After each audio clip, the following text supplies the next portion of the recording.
For more on that Tax Indaba, we cross to our reporter Devin Morrigan in Sandton. Good afternoon, Devin. What else emerged today? Well, good afternoon, Zinga. Yes, well, I mean, pretty much the main topics that were conveyed and spoken about this morning was exactly what you played in those clips. One, how do we get the economy to have a sustained growth pattern? And two, when we do achieve that growth and companies do make money, how much of that money is then put forward to the fiscus in forms of tax? And of course, the other big issue, as you heard the Commissioner speak about, was compliance. To get enough corporates and individuals paying tax. And this is very important because, as you heard, the Minister said it's not possible for that 2.5% growth rebound in the economy in the second quarter to be sustained if we don't have drastic measures to change the economic structure. So economic growth was a big topic discussed by some of the economic and tax role players here, and the other one, of course, was compliance. I did have the opportunity to speak to a very important figure here, someone representing the National Planning Commission, Elias Masilela, in fact, and asked him why it is so important for tax compliance and paying tax to be as efficient and sufficient as possible to ensure that our developmental agenda, at least in form of the National Planning Commission, takes off adequately. That was the interview I had moments ago, and this is what he told me. We are way down the line with the plan.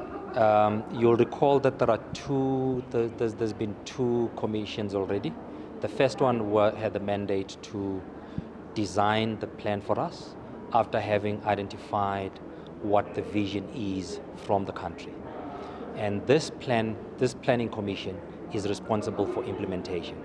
But what is interesting is that we only oversee the implementation. We rely on moral suasion. We don't have instruments to force South Africans to do anything that relates to the plan. We can only encourage them or convince them that it's the right thing to do. At the end of it all, the people who are supposed to be implementing are the economic agents, government, private sector, NGOs, labor unions. Those are the people who are supposed to go into the plan and identify niche areas where they have capacity to contribute and making sure that it is implemented. You speak about instruments, you speak about capabilities. So much has got to do with the hard-earned fact of money. And if you don't have tax, you can't invest in capital expenditure. And that's what makes, I suppose, this conference so important. When you talk of capability as the Planning Commission or in the plan, we're actually much broader than talking about investing in capital. It is about making sure that you end up with citizens that do not rely on the state, are independent financially, intellectually, and otherwise.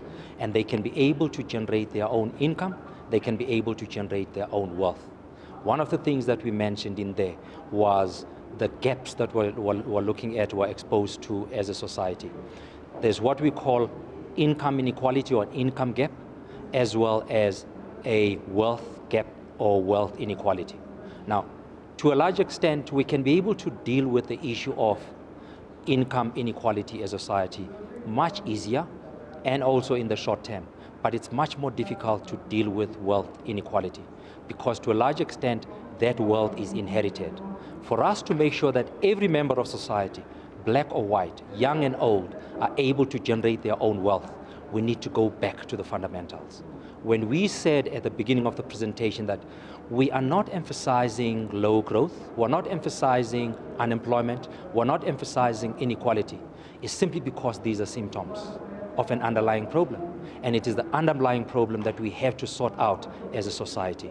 And this underlying problem is giving all South Africans access to all the services that they need to make themselves competent.